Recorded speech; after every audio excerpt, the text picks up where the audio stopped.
Hi friends, ఎవరైనా super Napier గడ్డి నాటుకునే వాళ్ళు ఎలా పెట్టుకోవాలంటే చూడండి.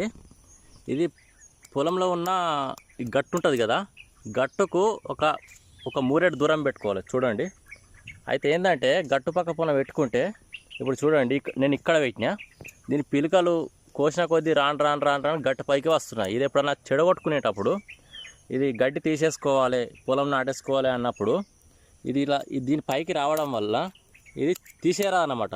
ఇది మొత్తం తీసేయవలసి వస్తుంది, పొలం యొక్క గట్టు మొత్తం తీసేయవలసి వస్తుంది. మళ్ళీ ఇప్పుడు మొత్తం పొలం అంతా చేంజ్ చేయవలసి వస్తుంది. అందుకోసమే ఈ గట్టుకు మూరెడు దూరంలో సూపర్ నేపియర్ గడ్డి నాటుకోవాలి. ఇది పక్క పొన పిల్ల తోలుతుంది, కోసిన పైకి తోలదన్నమాట. అదే కోఫోర్ గడ్డి అయితే దాని పైన కుదురు పైన పిల్ల తోలుతుంది. ఇది సూపర్ నేపియర్ కుదురు పక్క పొన తోలుతుంది. కాకపోతే ఇది పెట్టిన ప్లేస్ నుంచి పక్కకు పెరుగుతూనే ఉంటుంది.